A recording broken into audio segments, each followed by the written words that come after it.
Before Americans arrived, grizzly bears owned the West. They lumbered down out of the Rocky Mountains and found the Great Plains teeming with prey. Massive herds of bison, elk, pronghorn, and deer were breathtaking, but they also provided bears with a really good snack. Grizzlies can weigh over 1,000 pounds and run up to 30 miles per hour. They are omnivores who will eat everything from wild tubers to moose. Today, they are only found in pockets of the Rocky Mountains, but historically, they were apex predators of western North America. That changed when the United States expanded west. Killing a grizzly symbolized conquering the American West, and they nearly went extinct because of it. For many people at the time, hunting bears was one of the manliest things you could do. A good example is the story of Dr. Stanley near Hettensau, California in 1879. According to the Trinity Journal, Dr. Stanley, 3 other men, and some dogs went on a bear hunt. At some point, the dogs began barking at a bear in a thicket. Dr. Stanley grew impatient and went in after it. The doctor found and killed his bear, but surprised 3 others. The paper described Dr. Stanley's reaction to the bear as follows, quote, "By this time, the doctor had gotten warmed up, and he kept moving the lever and firing into the bodies of the bears until the 16 shots in the magazine were exhausted," unquote. In the 21st century, I'd call Dr. Stanley stupid, but in 1879, he was praised. The paper finished their report by stating that the story was, quote, "unheard of even in the most highly colored annals of the western wilds," unquote. Stories like that inspired other people to hunt grizzlies. In one case, a couple of doctors from South Dakota went to extreme measures on their hunt. In December 1901, Doctors Cameron and Wills set out on a hunt. It could have been perfectly normal, but they went overboard. After seeing some snowflakes, the men headed out armed with Gatling guns. Yes, Gatling guns.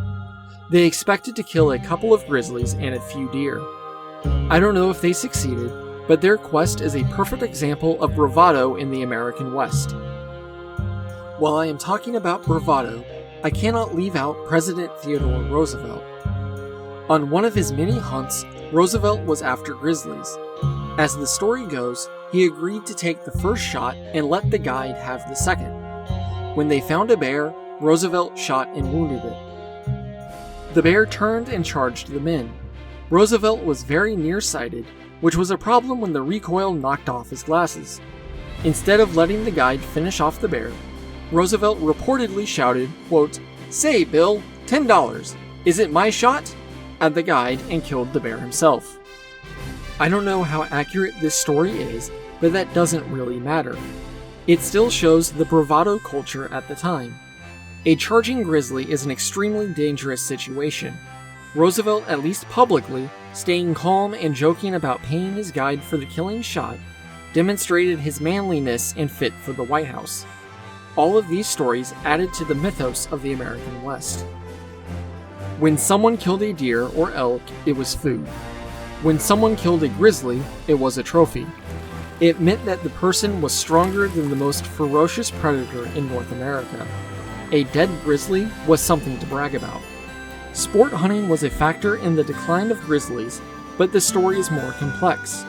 2 researchers at the U.S. Geological Survey, named David Matson and Troy Merle, identified a key component of grizzly bear conflict in their paper Extirpation of Grizzly Bears in the Contiguous United States, 1870 to 2000.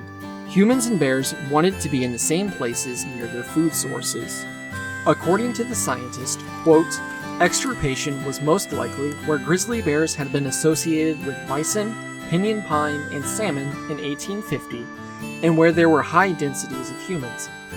Another study confirmed that historical observations of grizzlies on the plains increased when bison were present. People and grizzlies wanted to live in the same areas, and that bred conflict. In 1882, Bismarck, North Dakota was one of those conflict points. The town was founded in 1872 on the banks of the Missouri River, and a decade later still had grizzlies. Matson and Merrill observed that European settlers built cities like Bismarck in riparian zones along rivers where grizzly bears also lived.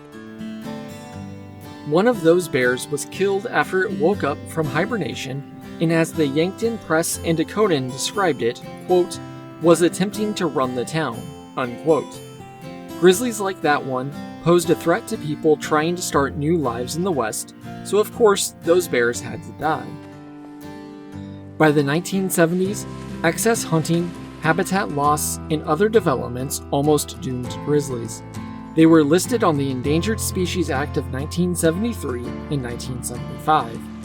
The protection helped stop the decline, and they've been slowly recovering ever since.